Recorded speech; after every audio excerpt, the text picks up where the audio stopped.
Hi, I'm Dwayne the Duke Anderson from Travel by the Book, and we're doing a show about literary Las Vegas. And I know what you might ask. You might say, literary Las Vegas? Literary Las Vegas? Here's the deal. Everyone at some point ends up in Las Vegas. I don't care who you are. As long as you're an American, eventually you're going to come to Las Vegas. So what are you going to do as a bibliophile? What are you going to do as a book lover? You're not into the shows, you're not into gambling, you're not into who knows what else you might do in Vegas that you're not into, right? I used to be the exact same way. I used to hate Vegas. And then I slowly, after several visits for different reasons, started to enjoy it. And I found that there's a lot of things that a bibliophile can do in Vegas that you're going to enjoy. We will be exploring the route and the adventures of Raoul Duke and his attorney in Fear and Loathing in Las Vegas, the novel / memoir of Hunter S. Thompson. And the first place we're going to go is right around the corner. When Hunter S. Thompson's alter ego, Raoul Duke, landed in Vegas, he was here on assignment for the Sports Illustrated to cover the Mint 400, which is a motorcycle race that is still going on today. If you want to see the Mint 400, I think it happens in March. But anyway, he was covering that at the edge of the desert. And that's where we are. We're about an hour, we're about a half hour north of the city, and we are right in the exact same space that the Mint 400 used to take place. The journalists were headquartered at what was called the Mint Bar. Now, that building still stands. We're going to go check it out right now. So we're in Floyd Lamb Park now. And this is a park up in North Las Vegas that's scenic. There's guys going by on bicycles. There's a pond. There's animals. I saw a peacock here just a bit ago. But the building behind me is the old Mint Gun Club bar. In fact, if you look on Google, there's a dirt road here, and it's known as Gun Club Road.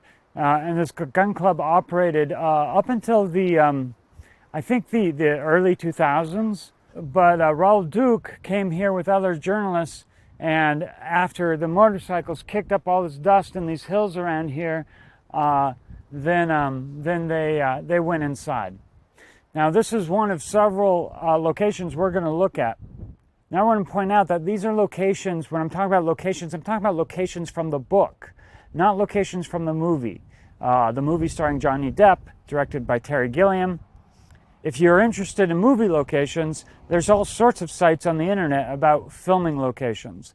They did not film the Mint Bar sequence in this actual location, nor do most movies film in the actual locations where true life things took place.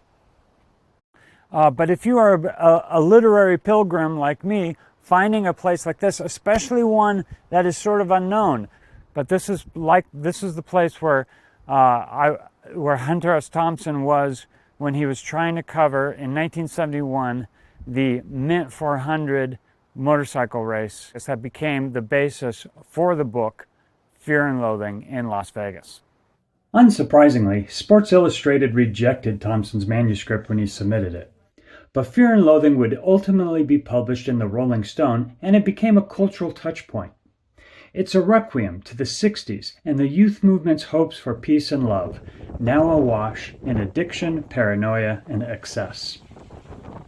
It's definitely a windy day in Vegas, and it's going to be a windy weekend. We're now going to head downtown. Now, when most people think about Vegas, they think about the Strip. But the original casinos in the 20s and 30s were all located in downtown, and downtown's fun to see. It's a little bawdier. It's a little lower brow, but I always enjoy a trip to downtown Las Vegas. A lot has changed in America since 1971 when Hunter S. Thompson wrote Fear and Loathing in Las Vegas. And a lot has changed in Las Vegas too. Raoul Duke first checked into the Mint And while the Mint was a big casino in its day, it no longer exists, at least in the form that it was, but it does exist now as part of Binion's gambling casino right across the street from, well, right actually on Fremont Street, right downtown Las Vegas. At the time, this was one of the most impressive casinos in town. This tower behind me here was considered I think the second tallest tower in Las Vegas when it was built.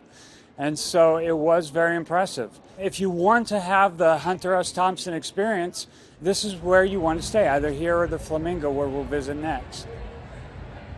The former Mint Las Vegas casino does have a restaurant called the Binion's Cafe, which claims to have one of the best burgers in Las Vegas. And I shouldn't just say they claim, but a lot of the reviews say that they do. So I'm going to go check it out.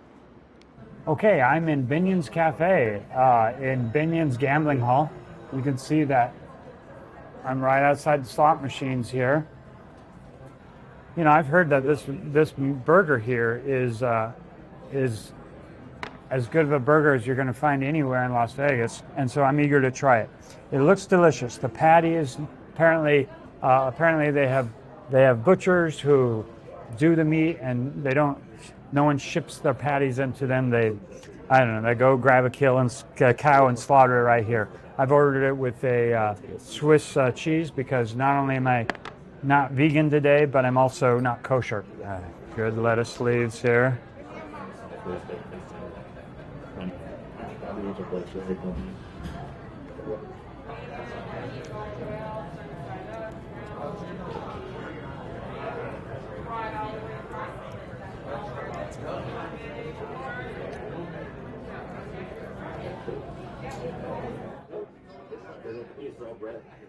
Yeah, that's a good burger. And it's cooked to order. So I asked for medium rare. And it's medium rare.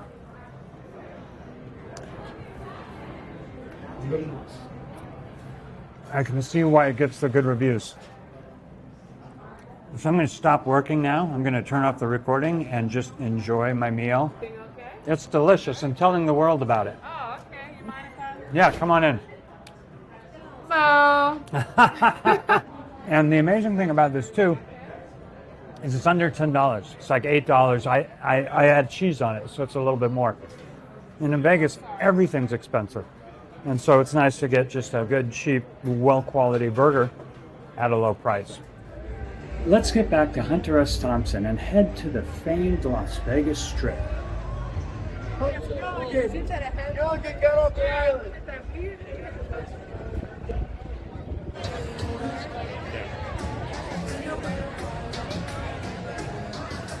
Eventually, Hunter S. Thompson's alter ego, Raul Duke, makes a break and tries to leave Vegas, only to be called back by his attorney, Dr. Gonzo. And then he checks in to the Flamingo. Now, the Flamingo is still standing and still doing well. And you could stay there. In fact, I wanted to stay there. We know from Fear and Loathing in Las Vegas what room he stayed in. He stayed in Mini Suite 1150. Now, that's a room I wanted to stay in, but I was told I don't get to choose rooms. Here's my message for any hotel that might have a room of historical or literary significance. Celebrate it. Do you want to make more money? Then celebrate it. Put a plaque up on the door and call it the Hunter S. Thompson Suite. Put up a movie poster from the movie. Put other paraphernalia up there. Put in some pencil drawings of Barbara Streisand. That plays out in the book if you haven't read it. And then charge twice as much. People are going to want to stay there because it's the Hunter S. Thompson Suite. Let's celebrate our literary history. Our next stop on the Fear and Loathing tour is just a block away.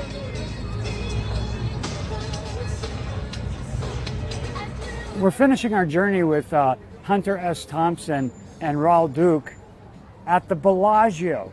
Now you might wonder, what on earth does the Bellagio have to do with Fear and Loathing in Las Vegas? Well, before the Bellagio was here, there was another casino here, and that was the Dunes. And it was at the Dunes Casino that Duke and Dr. Gonzo went to the district attorney's conference. So if you're ever in the Bellagio, don't forget that this is a spot where Duke and Dr. Gonzo said with certainty that they did not belong in. And maybe you don't either. I've got one last thing I want to show you in Vegas. If you still don't think that Vegas is for you, this is the last spot that you need to think about. I'm in Red Rock National Conservation Area, just northwest of Las Vegas. I'm about 40 minutes from the Strip, in some of the most beautiful landscape you can imagine. I'm looking at these really awesome petroglyphs. But my favorite trail almost anywhere in the world is south of Las Vegas, just outside of Henderson. It's called the Petroglyph Trail, and it's about a 7-mile loop that walks through some of the most amazing petroglyphs I've ever seen. We're about 2 hours or so outside of Death Valley, about 3 or so, less than that probably, out of Zion. Las Vegas is a great base camp for exploring some of the most incredible natural wonders that this country has to offer.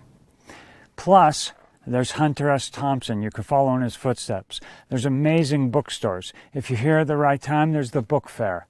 Las Vegas is full of great things, even for bibliophiles who don't like to gamble or see the big shows. Hope you've enjoyed your time with me, hanging out in Vegas. I'm Dwayne Anderson from Travel by the Book. Keep reading, keep traveling, and keep watching.